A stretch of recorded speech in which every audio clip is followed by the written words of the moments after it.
وعن ابی ہریرہ رضی اللہ تعالی عنہ قال قال النبی صلی اللہ تعالی علیہ وسلم من مات ولم یغزو ولم یحدث به نفسہ مات علی شعبۃ من النفاق۔ نبی کریم رؤوف الرحیم علیہ الصلوۃ نے ارشاد فرمایا، جو شخص اس حالت میں مرا کہ اس نے جہاد نہیں کیا اور نہ ہی اس کے دل میں جہاد کرنے کا خیال پیدا ہوا،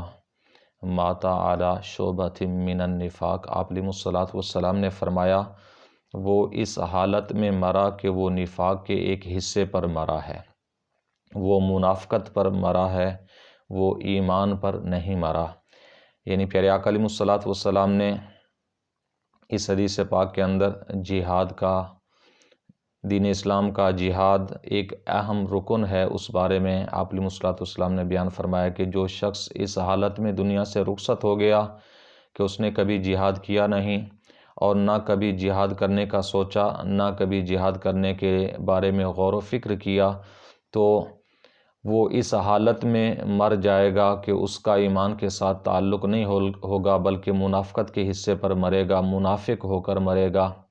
نفاق کی حالت میں مرے گا، دین اسلام کے ساتھ اس کا کوئی تعلق باقی نہیں رہے گا۔ تو اسلام کا جو شجر ہے، اس کی آبیاری ہمیشہ سے یہ دین اسلام کا دستور رہا ہے کہ شروع سے قیامت تک کے لیے یہ جاری ہے کہ شہداء کے خون سے اس شجر کی آبیاری ہوتی ہے، اور جہاد ہی کی بدولت اگر دیکھا جائے تو کفار کی جو طاقت ہے، شوکت ہے، ان کا رعب و دبدبہ وہ ختم ہوتا ہے، تو وہ جہاد ہی کی بدولت ہوتا ہے،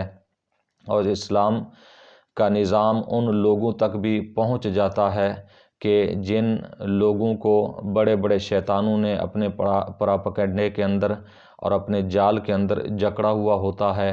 اور انہیں اپنے نیچے تابع کر کے رکھا ہوتا ہے اور ان پر ظلم و ستم کر رہے ہوتے ہیں، تو وہاں تک بھی دین اسلام کا پیغام پہنچ جاتا ہے۔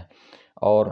اسلام کے اندر جو جہاد کا ایک اصول ہے اور اس کا جو طریقہ ہے، اس کا مقصد ہے، وہ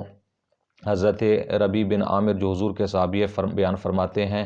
اللہم ابتعثنا لنخرج العباد من عبادت العباد الی عبادت رب العباد من جور الادیان الی عدل الاسلام،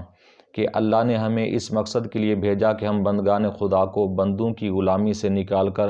اللہ تعالیٰ کی غلامی میں لائیں اور انہیں باطل دینوں کے ظلم سے نجات دے کر اسلام کے عدل و انصاف سے روشناس کرائیں۔